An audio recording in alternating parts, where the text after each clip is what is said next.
ሰላም ሰላም ውድ የስኬት አካዳሚ ቤተሰቦች፣ ስኬት አካዳሚ የኦንላይን ትምህርት ቤት በመሆን ያገለግላል። ትምህርቶችን በኦንላይን እናስተምራለን። በኢሞ፣ በቴሌግራም፣ በዋትሳፕ፣ በሌሎችም የሚዲያ አማራጮች እያስተማርን እንገኛለን። ለመማር የምትፈልጉ ቤተሰቦቻችን ቪዲዮ ላይ ባስቀመጥነው ስልክ ወይም ሊንኮቻችንን በመጠቀም ሀሎ ይበሉን፣ ይደውሉልን። የፈለጉትን ትምህርት በፈለጉት ሰዓት ከሰኞ እስከ ዓርብ በማስተማር ላይ እንገኛለን። በዛሬ ትምህርታችን የቪዲዮአችን ደግሞ ፓርት 3 ወይም ደግሞ ክፍል 3 ቪዲዮም ትምህርት እንማማራለን።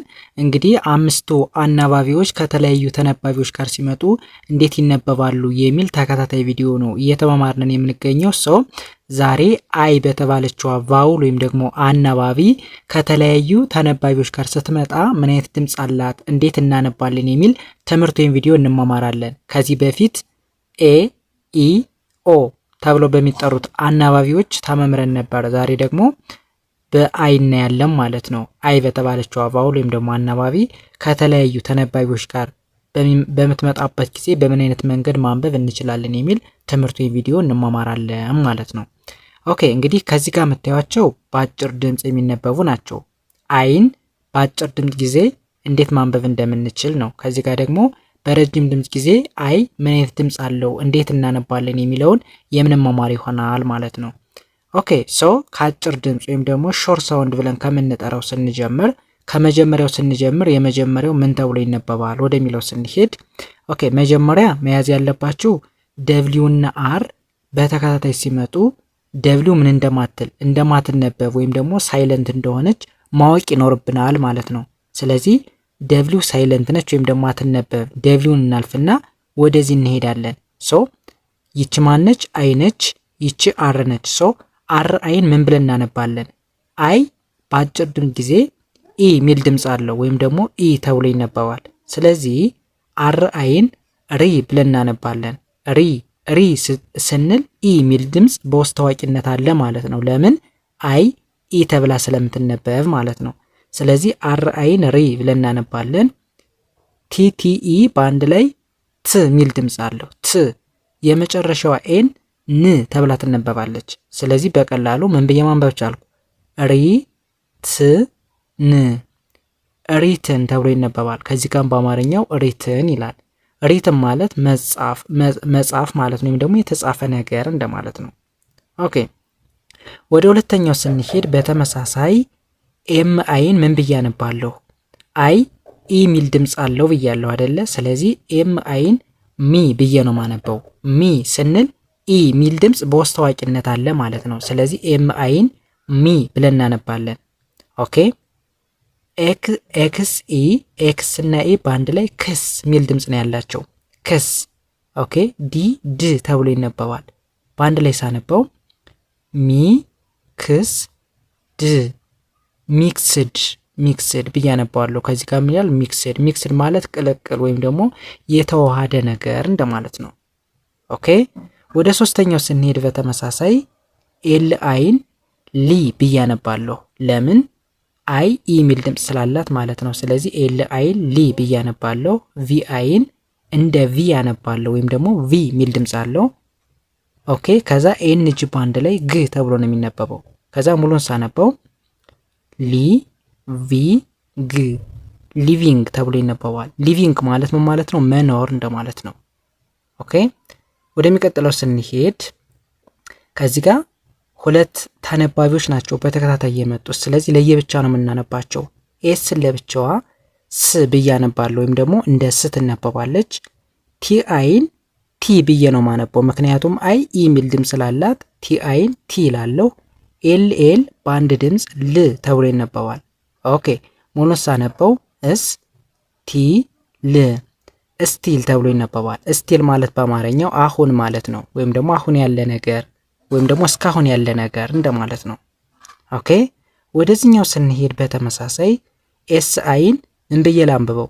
ሲ ብዬ ነው ማነበው። ሲ ስል በውስጥ ታዋቂነት ኢ ሚል ድምፅ አለ። ለምን? አይ ኢ ተብላ ስለምትነበብ ብለን ስላየን። ስለዚህ ኤስ አይን ሲ እላለሁ። ኤንን እንደ ን፣ ሲኢ በአንድ ላይ ስ ተብሎ ይነበባል። ሲ ከኢና ከአይ ጋር ሲመጣ ሁሌም እንደ ስ ስለሚነበብ ማለት ነው። ስለዚህ በአንድ ላይ ሲ ን ስ ሲንስ ብዬ አነባለሁ። ሲንስ ማለት ጊዜ ነው። ጊዜ ወይም ደግሞ ጊዜን ለመግለጽ የምንጠቀምበት ነው ሲንስ ማለት። ኦኬ ወደዚህኛው ስንሄድ ዩን ለብቻዋ ዩ ብዬ አነባለሁ። ኤን አይን ኒ እላለሁ ኒ። ኦኬ ቲን ት ማለት ከዛ በኋላ እነዚህን ፊደሎች አገጣጥሜ ሳነባቸው ዩ ኒ ት ዩኒት። ዩኒት ማለት ምዕራፍ እንደማለት ነው። ኦኬ በአጭር ድምፅ ጊዜ አይን በዚህ አይነት መንገድ ካነበብነን በረጅም ድምፅ ጊዜስ ምን ተብሎ ይነበባል ወደሚለው ስንሄድ ከመጀመሪያው ስንጀምር በረጅም ድምፅ ጊዜ አይ ተብላ ነው የምትነበብ። የራሷ የእንግሊዝኛ አልፋቤት ስሟን ይዛ የምትሄድ አይን አይ ብለን ነው የምንጠራት። ስለዚህ ኤል አይን ላይ እላለሁ ላይ ላይ። አሁን ላይ ስንል አይ የሚል ድምፅ በውስጥ ታዋቂነት አለ። ስለዚህ ኤል አይን ላይ እላለሁ። ኦኬ ከዛ ወደዚህኛው ስንሄድ ጅና ኤች በተከታታይ ከመጡ ሁሌም ሳይለንት ናቸው፣ አይነበቡም። ስለዚህ እነሱን አልፍና ቲን እንደ ት አነባለሁ። በአንድ ላይ ሳነበው ላይ እት ላይት። ላይት ማለት ብርሃን ማለት ነው። ኦኬ ወደ ሁለተኛው ስንሄድ በተመሳሳይ ኤል አይን ላይ እላለሁ። ኤፍ ኢን በአንድ ላይ ፍ ብዬ ነው ማነበው። ስለዚህ ሙሉን ሳነበው ላይ ኢፍ ላይፍ። ላይፍ ማለት ህይወት እንደማለት ነው። ኦኬ ወደ ሶስተኛው ስንሄድ በተመሳሳይ አር አይን ራይ ማለት ራይ ስንል በውስጥ ታዋቂነት አይ የሚል ድምፅ አለ። ለምን አይ ተብላ ትነበባለች ስላልን ማለት ነው። ስለዚህ አር አይን ራይ ይላለሁ።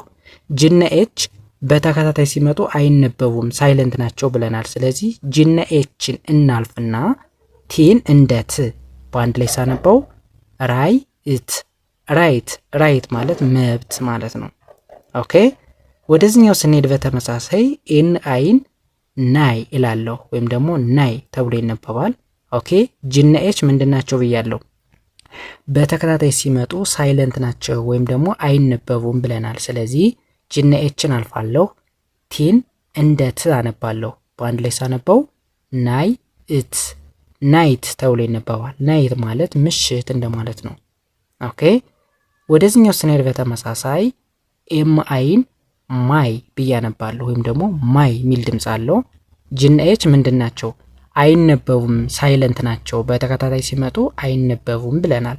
ስለዚህ እነሱን እናልፍና ቲን እንደት በአንድ ላይ ማይ ኢት ማይት። ማይት ማለት ከሆነ ማለት ነው። ወይም ደግሞ ሜቢ ሊሆንም ላይሆንም የሚችል ነገር ነው ማይት ብለን የምንጠራው። ኦኬ ወደ መጨረሻው ስንሄድ ኤፍን ለብቻዋ እንደ ፍ አነባለሁ። ከዛ ኤል አይን ላይ እላለሁ። ጅነ ኤች ሳይለንት ናቸው ወይም ደግሞ አይነበቡም ብለናል። ቲን እንደ ት በአንድ ላይ ፍ ላ ይት ፍላይት። ፍላይት ማለት መብረር ማለት ነው። ኦኬ እንግዲህ አይ በረጅም ድምፅ ጊዜ በዚህን አይነት መንገድ ይነበባል። በአጭር ድምፅ ጊዜ በዚህን አይነት መንገድ እንደሚነበብ አይተናል። ስናጠቃልለው አይ በአጭር ድምፅ ጊዜ ኢ የሚል ድምፅ እንዳላት አይተናል። ኢ ተብላ እንደምትነበብ አይተናል። በረጅም ድምፅ ጊዜ ደግሞ አይ ተብላ እንደምትጠራ አይተናል ማለት ነው። በረጅም ድምፅ ጊዜ በአጭሩ የእንግሊዘኛ አልፋቤት ስሟን ነው ይዛ የምትሄድ አይን አይ ብለን መጥራት በቀላሉ፣ በአጭር ድምፅ ጊዜ ኢ ብለን መጥራት። ስለዚህ በዚህን አይነት መንገድ በረጅምና በአጭር ድምፅ ጊዜ አይን ማንበብ እንችላለን ማለት ነው። ቀጣይ ዩ በተባለው ቫውል ወይም ደግሞ አናባቢ አይተን እንጨርሳለን ማለት ነው። እንግዲህ እነዚህ አምስቱ ቫውሎች ከተለያዩ ተነባቢዎች ጋር ሲመጡ በቀላሉ ካወቅነን በቀላሉ እንግሊዘኛን ማንበብ መጻፍ እንድንችል ያግዘናል ማለት ነው። ምክንያቱም የመጀመሪያው ስቴፕ ወይም ደግሞ ቤዚክ ተብሎ የሚጠራው ዋናው መሰረቱ እንግሊዘኛን ለማንበብ አናባቢ ተነባቢ ማወቅ ስለሆነ ማለት ነው። ስለዚህ እነዚህን በተከታታይ የሰራናቸውን ቪዲዮዎች በደንብ የተረዳ ያየ ሰው በቀላሉ እንግሊዘኛን ለማንበብ ለመጻፍ ያግዘዋል ማለት ነው። ስለዚህ የዛሬ ትምህርታችን ይህንን ይመስል ነበር። ያልገባችሁ ማንኛውም ነገር ካለ ኮመንት ላይ ጻፉልኝ፣ እመልስላችኋለሁ። ማንኛውም ነገር ካለ ማለት ነው። እንዲሁም ደግሞ እንዲሰራላችሁ የምትፈልጉት ነገር ካለም አስቀምጡልኝ። የእናንተን ጥያቄ መሰረት አድርጌ የምሰራላችሁ ይሆናል። የዛሬ ትምህርታችን ከዚህ ጋር እናቆማለን። ቀጣይ በሌላ ትምህርት እንገናኝ። ሰናይ ጊዜ። ባይ ባይ።